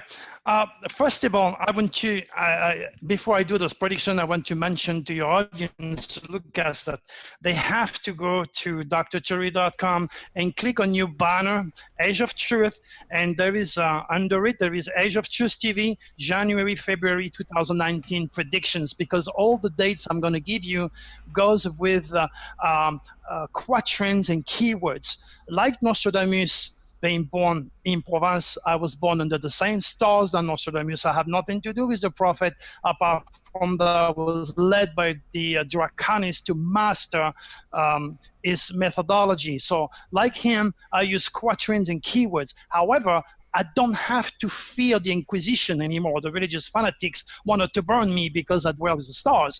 So my quatrains are very objective, very transparent, and the keywords are very obvious. Those quatrains and keywords are going to give you, through the data, I'm going to give you a color of the news that will take place. So the first date I'm going to give you is February 16. That's not too far, okay? The keywords is the beginning or ending of important phases of life. That means a bad natural disaster, a bad earthquake will force thousands of people to relocate. The same type of window I gave to George Norrie when I predicted Katrina on his national syndicated show. Okay, the same type of energy that I gave on Dr. J, again, when I predict the last tsunami, I gave this type of window. So that's the first date, February 16. Really? Will something that bad happen? You will see. You will see if my predictive legacy and my connection with extraterrestrial is real or not. And you're going to see the power of DRACO channeling working through me, Lucas.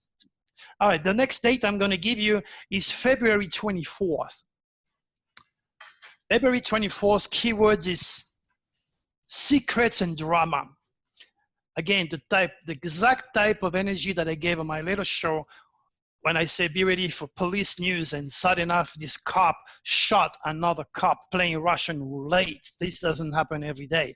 This is where I was stopped by the police on my way to California. You want to read what happened to me by blowing up those cops. So it's all about the FBI, Russia, secret, sex, crazy people killing people, like what happened in Las Vegas with this guy with his machine gun.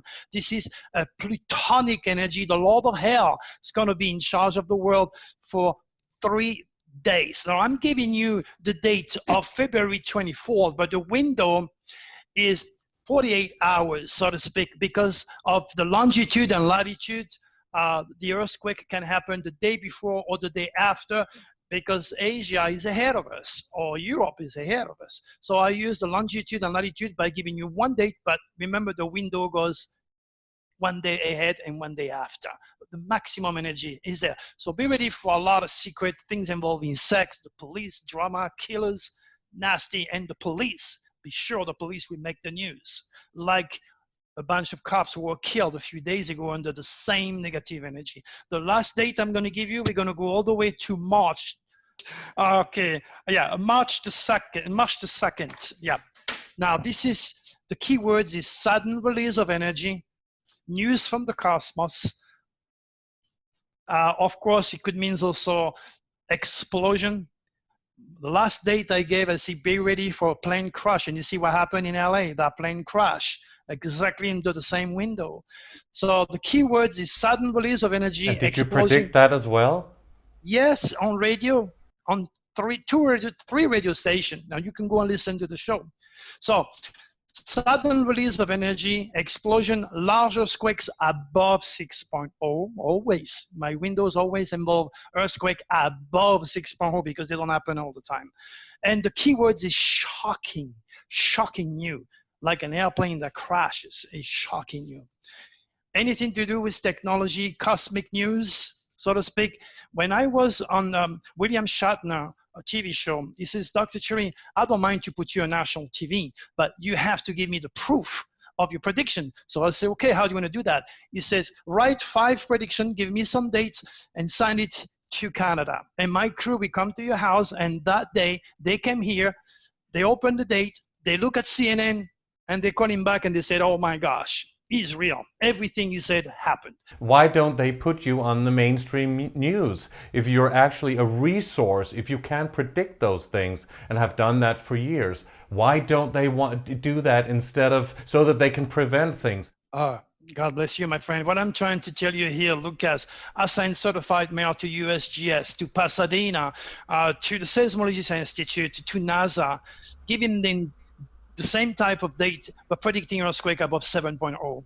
And two of them happened in Mexico on the exact date. I had NASA students emailing me to tell me, oh, wow, how do you do that? But they would rather die than to deal with me. As far as me on CNN, America is a very young, it's only a 200 years country. It's not like Europe. They are very religious.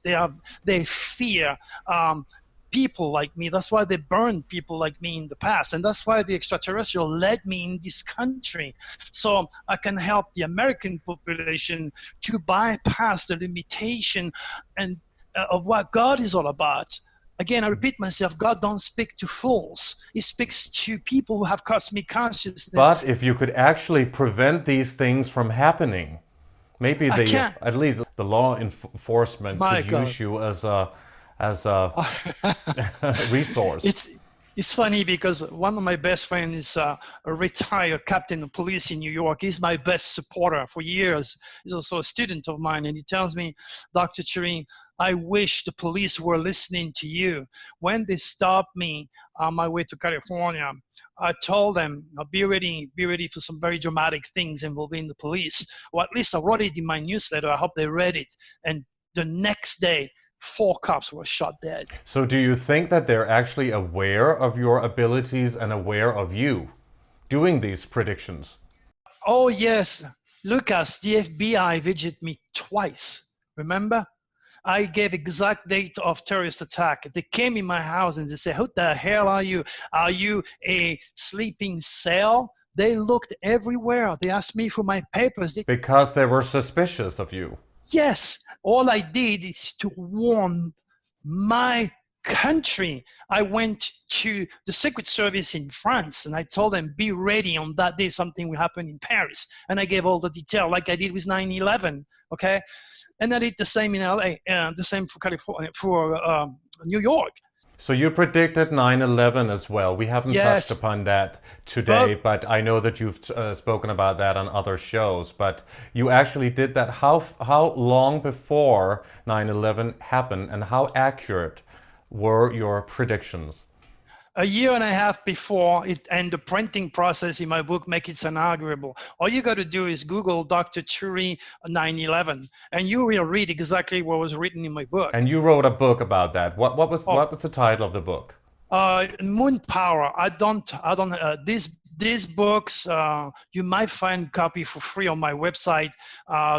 In 2001, I think the 2000 copies is available, and it should be on my website. You can download it and you can read it 9/11. How many books did you write? Lucas, I write every day faster than what you can read, and I never took a typing or English lesson. I'm a Gemini dragon's head, hidden. I'm a messenger of the God like you. Okay, I'm meant to communicate. I'm meant to educate and to challenge people to think outside of the box and to give them the proof that I am real as far as my UFO connections are concerned. I'm a bit different, that's all. But you wrote about 4 books or something I read somewhere? Well, yeah. I wrote about the power of the dragon. There is more power in your dragon alone than the entire complexity of your chart, and modern astrology doesn't even approach it. It's a 600-page book. I wrote And God Created the Stars, where, again, another big, thick book with very small font where you can learn everything about this. Now, I have another book called I Know All About You, which is designed for my students. But the most valuable book that I wrote so far is called Beyond the Secrets, and it teaches you the power of the superconscious and how to be very careful of what you think, because you can affect the atomic structure of your body and create all sorts of disease. You are bringing this to you because now the reptilians using your UCI are using those negative energy to induce an endless infectious disease. If you read authors like Louise L. Hay, if you're familiar with her, she wrote a very famous book called Heal Your Body and Heal Your Life, and talking about that all diseases are a consequence of our thoughts. Well, all diseases are produced by a blockage, first of all. And when I had cancer, both of my oncologists wanted me to do what do you call that, chemotherapy. I refused. Instead, I developed and created universal blood transfusion, and that got rid of the cancer, and I'm using this to help and heal my own patient. What I'm trying to tell you here, the reason why I wrote Beyond the Secret is because this book is incomplete. The people who wrote this book don't have cosmic consciousness.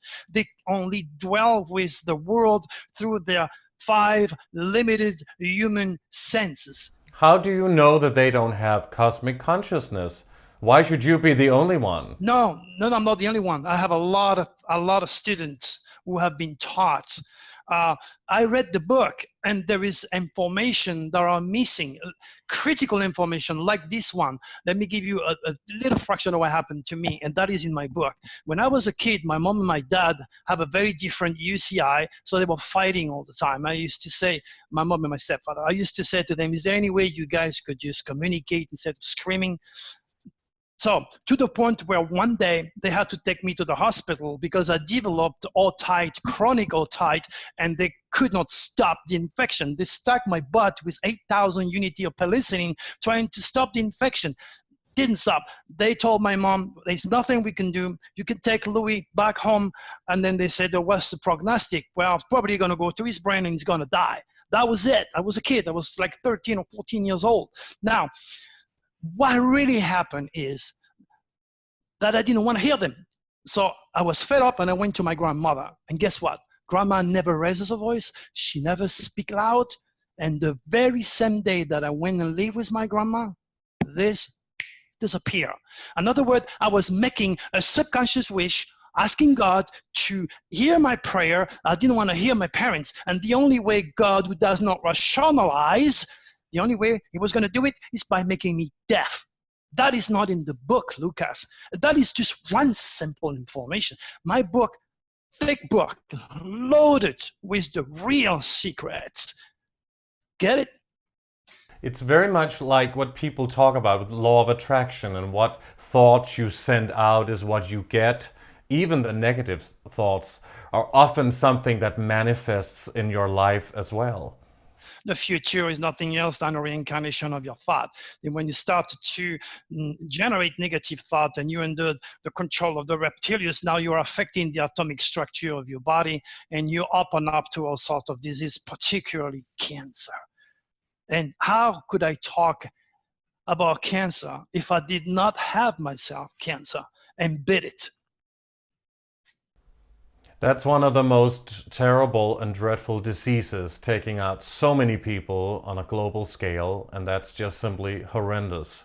Do you think that they actually did invent a cure for cancer that we're not allowed to know about because it wouldn't serve the big pharmaceutical companies and their trillion-dollar budget on, well, chemotherapy and pills and medicine? Again, you make total sense. I am firmly convinced that there is already a cure for cancer. I mean, that includes my universal blood transfusion, okay? You need to use common sense. You know, when I was facing my mortality and I was on the hospital, I was crying, I was upset. I said, oh my gosh, I thought of my mom, my dad, my brothers, my sisters, my dog, my wife, my friend. I thought of it. I had accepted my mortality. It was terrible. The feeling that I had to go through was just absolutely incredible, because you go through a lot of emotions. Then I realized, what the hell have I done to myself? Why?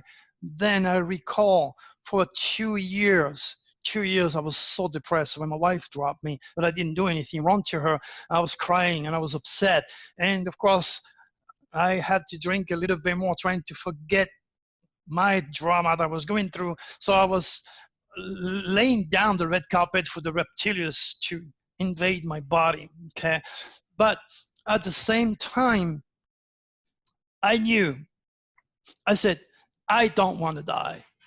I'm going to do something. I'm going to do something. And I start to fight. I lost a lot of weight. I was that close to go. And then when they said you need to do chemotherapy, and I turned them down, I said no. But they said, but you have to. You may come back. Mr. Turi says, no. Instead, you know what I did? I was led by something that was telling me there is something that your body needs that you never had. So I went shopping, and I went to my local shopping center, and I went to the vegetable area, and I look at all these roots that I never seen before because I paid attention. I look at the roots. I look at beets. I look at all sorts of vegetables that I never ever had, and I juice them. I bought a champion machine and juice them. Put a little bit of honey. Drank it, and I felt like a tornado inside of me. And I did that for weeks at a time. And then when I went to get checked again, it didn't come back, and it's gone. So did you use ginger and turmeric and things like that? I can see that you are into natural healing. Yes, my friend. And any roots that I never had before, man, it's when it gets into your system. Wow, carrots, celery, name it, everything that is green. Beetroot, yeah. Especially beetroot, yeah, a lot of those. I mean, you're drinking so much power, and you don't throw the rest away. You use that because those fibers are absolutely necessary to help your colon to get it to activate and to get rid of anything that's in there. So nothing is wasted, and it's natural. So you already have a way to fight, to prevent or beat cancer by using natural blood transfusion. So do you think it's important to do a detox occasionally? And how often? Well, especially when you get to my age, because I have what you call, let's see if I can recall, I wrote the name here. I was checked not long ago, and they says to me, I have diverticulosis. It's normal when you get my age. So is my sister and my brother. We're all the same age, 69 years old. That's when you have bubble forming into your intestines, and if you eat nuts, they got stuck in there and they poison, and you can die. So detox is always good.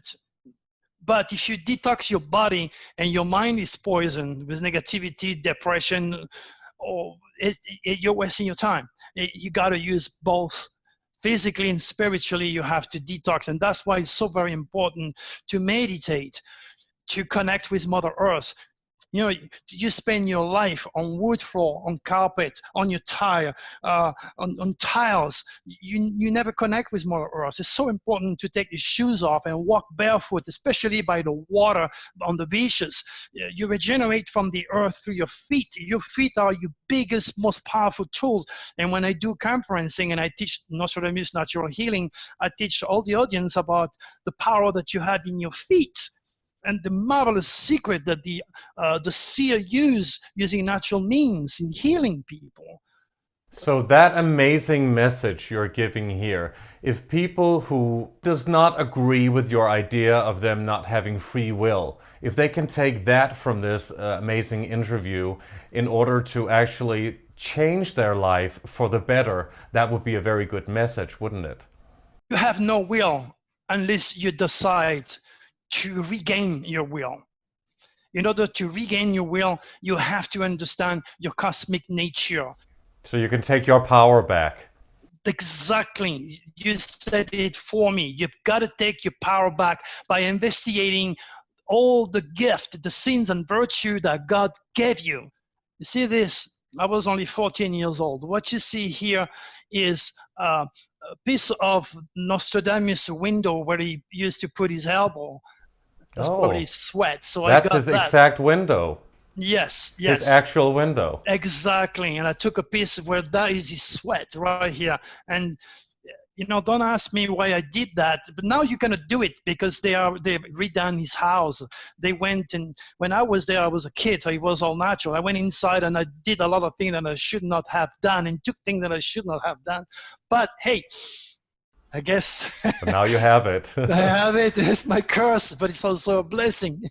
Very often, your experience and your trauma, your drama becomes a blessing because, as I said earlier, incredible experiences breed incredible people that have incredible wisdom to share. And that's what I did with you today. Absolutely. And on that note, I think we can wrap up this very fascinating, eye-opening, and, well, a little bit controversial edition of Age of Truth TV, huh? And I want to thank you very much, Dr. Louis Turi, for appearing with us live from your home in Phoenix, Arizona. It's been absolutely fascinating, and I want to thank you very much for being here.